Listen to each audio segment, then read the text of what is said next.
MIM ने गुजरात के अंदर 14 उम्मीदवार मैदान के अंदर उतारे थे, जैसे कि आपको लिस्ट दिखाई दे रहा होगा स्क्रीन पर। लेकिन 14 में से जो एक विधानसभा है बापू नगर विधानसभा, वहां से शहनवाज जी को टिकट दिया था और वो शहनवाज जी जो है वो कांग्रेस में शामिल हो गए। असदुद्दीन ओवैसी साहब का ये कहना था, उन्होंने खुद अपने तकरीर में कहा है कि कांग्रेस ने उनको पैसे देकर खरीद लिया। लेकिन हम बात करेंगे इस वीडियो के अंदर जो है वडगांव विधानसभा के जो कैंडिडेट है, यानी कि एमआईएम ने जैसे उम्मीदवार बनाया है वडगांव विधानसभा से, वो एक हिंदू भाई है। वो उनका नाम कल्पेश है और वो कल्पेश जी के साथ भी वैसा ही करना चाह रहे थे जैसा कि उन्होंने शहनवाज के साथ किया था बापू नगर विधानसभा में जिनको उम्मीदवार बनाया गया था। अब हुआ ये है कि कल्पेश को शुरू में तो लगातार धमकी दी गई है, लगातार जो है उनको चुनाव नहीं लड़ने के लिए जो है उनके घर पर आकर धमकी दिया गया है। और लेकिन फिर भी जब वो नहीं माने हैं तो उन्हें जो है वो ख़रीदने की कोशिश की गई है, ठीक उसी तरीके से जिस तरीके से बाबू नगर के जो उम्मीदवार शहनवाज है उनको ख़रीदा है। लेकिन तारीफ़ करने योग्य है यहाँ पर कल्पेश जी का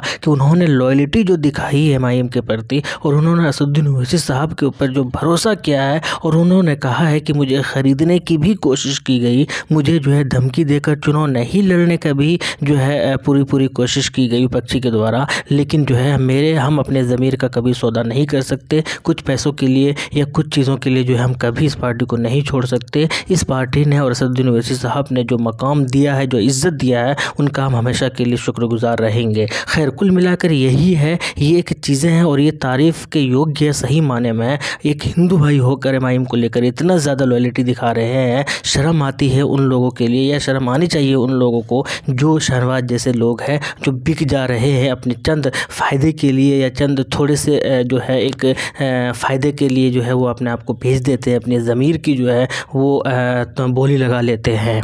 एमआईएम ने जो 13 उम्मीदवार अभी बचे हैं, उन 13 में से 2 उम्मीदवार ऐसे हैं जिनको हिंदू भाई को टिकट दिया है। एक कौशिका परमार जी दानी लिमडा विधानसभा से और एक जो है कल्पेश जो है वडगांव विधानसभा से। लेकिन क्यों परेशान है कांग्रेस, उसके पीछे का रीज़न यही है। रीज़न ये है कि कांग्रेस नहीं चाहती है कि वडगांव से जो है एमआईएम चुनाव लड़े, क्योंकि वडगांव से जो है कांग्रेस की जीत हुई थी पिछले बार, और ये नहीं चाहते कांग्रेस की पार्टी को वडगांव के अंदर एमआईएम चुनाव लड़े। उनको रोका जाए, चाहे धमकी देकर रोका जाए, चाहे वो पैसे देकर खरीद लिया जाए, क्योंकि एमआईएम अगर आ जाती है तो फिर कांग्रेस को यहाँ पर नुकसान होने का पूरे अंदेशा है। तो इसी वजह से कांग्रेस नहीं चाहती है कि वडगांव से जो है चुनाव लड़े। लेकिन असदुद्दीन ओवैसी साहब का कहना है कि हम मात्र 13 सीटों पर चुनाव लड़ रहे हैं और टोटल 182 सीट है गुजरात के अंदर। तो बाकी जो बच्चे 169 170 के आसपास जो सीटें बचती है, बाकी उनके ऊपर आप चुनाव लड़िए, उनको जीतिए, क्योंकि बहुमत के लिए जो है वो 13 सीट पर नहीं है।